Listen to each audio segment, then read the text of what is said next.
ये फॉल्ट्स जो हैं ये वीक एरिया जो ज़मीन का होता है वहाँ पे ज़्यादा पाए जाते हैं, क्योंकि वहाँ पे ज़्यादा जैसे लावा फट गया या अर्थक्वेक की वजह से, प्लेट्स की मूवमेंट की वजह से वो वीक एरिया जल्दी डैमेज होता है या उस पर जल्दी इफ़ेक्ट होता है, तो उस वजह से ये फॉल्ट वीक एरिया में ज़्यादा होते हैं। नॉर्मल फॉल्ट किस वजह से होते हैं? नॉर्मल फॉल्ट के बारे में हम पढ़ते हैं कि जब प्लेट्स की मूवमेंट ऑपोजिट साइड पे होती है, ये देखिए आप एरो के साइन, इन प्लेट्स की मूवमेंट एक इस साइड पे और दूसरी दूसरी तरफ होती है, तो उसे नॉर्मल फॉल्ट कहा जाता है। ट्रांसफर फॉल्ट मतलब आगे और पीछे की तरफ ये फॉल्ट ऊपर जा रहा है, ये प्लेट की मूवमेंट ऊपर जा रही है और ये नीचे जा रही है, ठीक है।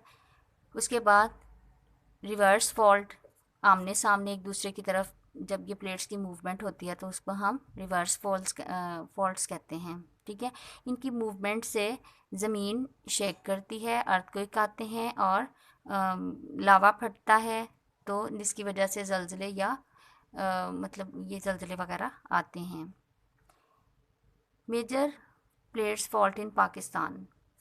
पाकिस्तान में जो है ये 2 बार आया है मेजर फॉल्ट की वजह से, ज़लज़ले, अर्थक्वेक। बहुत ज़्यादा पाकिस्तान में नुकसान हुआ और 8 अक्टूबर 2005 में ये जब आया था तो इससे बहुत सारा पाकिस्तान का नुकसान हुआ। पाकिस्तान की बहुत सारी आबादी को इस नुकसान का सामना करना पड़ा। लोगों के घर तबाह हो गए, बिल्डिंग्स तबाह हो गई और ये मानसहरा वगैरह वाली साइड पे आया था। नेक्स्ट है cause of earthquakes, there effects and distribution. अब हमने नेक्स्ट पढ़ना है कि अर्थक्वेक की वजह से क्या प्रॉब्लम्स आती हैं और इसकी डिस्ट्रीब्यूशन कैसे होती है। Definition of earthquake, the vibration and shake the movement at the surface of the earth is known as earthquake. आपको भी पता है कि जब ज़लज़ला आता है तो हमारी ज़मीन जो है वो मूव करती है, हिल रही होती है, शेक करती है, ठीक है। और उसकी वजह से ज़मीन का जो वीक एरिया है वो डैमेज हो जाता है और जो ज़रा स्ट्रॉन्ग होते हैं उनका मूवमेंट पे मूवमेंट की वजह से ज़्यादा इफ़ेक्ट नहीं होता। कॉज ऑफ अर्थ, ये किस वजह से आता है ज़लज़ला? मूवमेंट ऑफ प्लेट्स, मैंने जैसे पीछे बताया है, प्लेट्स की मूवमेंट जिस डायरेक्शन में होंगी उसी हिसाब से ज़लज़ला आएगा। मतलब एक बहुत तबाही वाला भी हो सकता है, एक नॉर्मल बस हल्का सा झटका लगता है और ख़त्म हो जाता है। वोल्केनोज़ की वजह से जब वोल्केनोज़ फटते हैं, लावा ज़मीन पे आता है, उसके धमाके से भी अर्थक्वेक आते हैं। आगे देखते हैं, ये 2 वजूहात तो इसकी हो गई ना। नेक्स्ट हम देखते हैं कि इसकी वजह से होता क्या है। ज़लज़ले की वजह से आपने देखा होगा, टीवी पे सुना होगा कि ज़लज़ले की वजह से इलेक्ट्रिसिटी का जो है प्रॉब्लम आता है, गैस प्रॉब्लम आता है, वाटर प्रॉब्लम आता है। लोगों के जो घर हैं वो तबाह हो जाते हैं, फसलें ख़राब हो जाती, ज़मीन में जब दरारें पड़ती हैं तो उनकी फसलें तबाह बर्बाद हो जाती हैं। कहीं आग लगने का खदशा हो जाता है, जैसे कोई इलेक्ट्रिसिटी की तारें आपस में जुड़ जाती हैं फटने की वजह से, टूटने की वजह से, दीवारों के टूटने की वजह से या खंभों के गिरने की वजह से। अगर ज़ोरदार ये अर्थक्वेक हो तो बहुत ज़्यादा नुकसान होता है, ठीक है। लोगों की जो एक्टिविटीज़ हैं वो उन पे बहुत ज़्यादा डेली लाइफ पे बहुत ज़्यादा इफ़ेक्ट होता है। ट्रांसपोर्ट का जो सिस्टम है रोड टूटने की वजह से डैमेज हो जाता है, क्योंकि जब ये बड़ा ज़लज़ला आता है तो ये बहुत ख़तरनाक होता है और ये ज़मीन को भी बहुत बड़े फॉल्ट में तब्दील कर देता है, मतलब टूट फूट का शिकार हो जाती है। Distribution of earthquake in the world, ये इसकी डिस्ट्रीब्यूशन बताई गई है कि दुनिया में जो बड़े बड़े ज़लज़ले हैं वो कहाँ आए हैं और किस तरह से।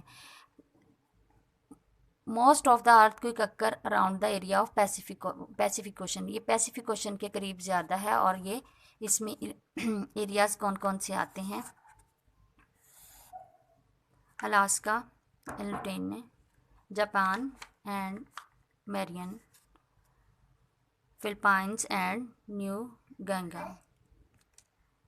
Number two, the other big center of earthquake in the world is Trans Ors and Intrag, ठीक है। और इसमें Himalayas and Indonesia island and reaches Persian gulf and Turkey, ये इलाके शामिल हैं जहाँ पे ये जलज़ला जो हिला के रख देता है। ठीक है, नेक्स्ट आपने इसके जो great earthquake of the world in the Pakistan, पूरी दुनिया में और कहाँ कहाँ ये आया है, क्या इसका मतलब स्केल था, किस किस साल में आया है। ठीक है, और इसमें कितनी लाइफ जो हैं लोगों की ज़िंदगियां तबाह हुई हैं, ये आपने चार्ट भी बनाना है और इसको गौर से पढ़ना है। ये 13 कंट्रीज़ हैं और 13 टाइम्स आया है, सॉरी, और इस किस किस सन में आया है, कहाँ कहाँ आया है, कौन कौन से इलाके इससे इसकी वजह से बहुत मुश्किलात का शिकार हुए हैं। ठीक है, उसके बाद instrument and scale use to measure earthquake, जो इसके लिए स्केल हम यूज़ करते हैं कि किस जगह पे कितना आया है या कितना आया था, उसके लिए जो स्केल हम यूज़ करते हैं उसके बारे में हम देखते हैं। इसकी इंस्टेंसिटी देखने के लिए सेस्मोग्राफ यूज़ किया जाता है, उस स्केल को सेस्मोग्राफ कहा जाता है। ठीक है, और उसे रेक्टर स्केल भी कहा जा सकता है, और इसकी जो है नंबरिंग होती है 0 to 9 होती है। 0 to 9 नंबर्स होते हैं जिसके थ्रू इसका पता चलता है कि कितनी इंटेंसिटी है। ठीक है कि students, next topic volcanism. Volcanoes के बारे में हमने पहले भी पढ़ा है कि वोल्केनोस ज़मीन में जो है छोटी छोटी रॉक्स होती हैं जो कि बहुत सॉलिड होती हैं, और इनके अंदर किसी मतलब टकराव की वजह वो बहुत इतनी ज़्यादा मतलब होती हैं गर्म के उसको दूर दूर तक उसकी जो हीट है वो पता चलती है कि जब लावा फटता है कि कहाँ तक उसकी हीट का अंदाज़ा लगाया जा सकता है। ठीक है, और ये जो है ज़मीन के नीचे जब ये लावा बनता है तो उसमें अगर कोई रॉक्स या मूवमेंट ऑफ प्लेट्स की वजह से कोई रॉक में वो टच कर देती हैं तो ये लावा फटता है और इससे बहुत ज़्यादा नुकसान होता है। और ये ज़्यादातर जो है ओशनिक एरियाज़ की तरफ होते हैं, और about 70% volcanoes are found on the bed of sea, ज़्यादातर बेड ऑफ ओशन, मतलब 70% जो हैं वोल्केनोज वो समंदर के करीब पाए जाते हैं, समंदर के इर्द गिर्द जो एरिया है उसमें नीचे बनते हैं।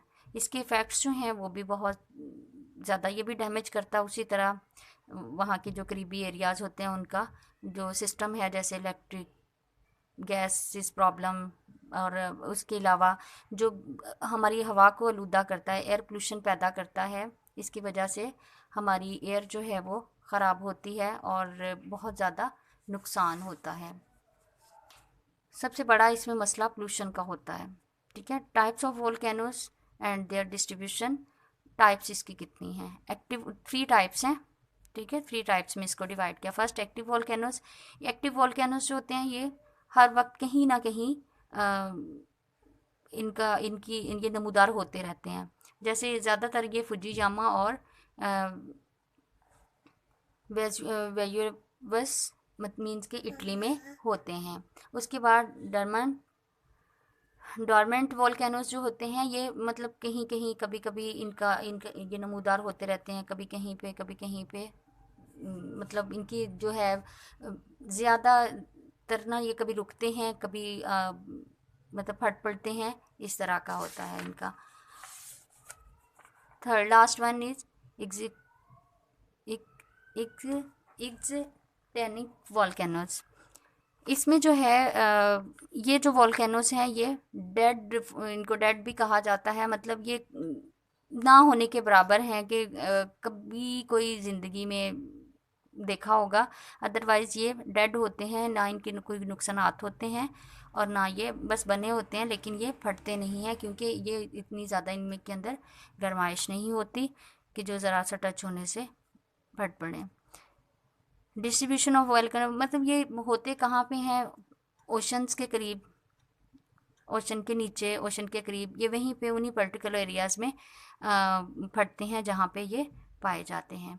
इसके बाद इसके इम्पॉर्टेंट पॉइंट्स हैं, ये आपने अच्छी तरह पढ़ने हैं, इनको रीड आउट करना है और इनमें से आपके क्विज़ बनते हैं, एमसीक्यूज़ बनते हैं। ये तमाम की पॉइंट्स आपने पढ़ने ताकि आपको प्रॉपर रीडिंग की समझ आए। ये सारा रीडिंग का निचोड़ होते हैं। ठीक है, थैंक यू, अल्लाह हाफिज़।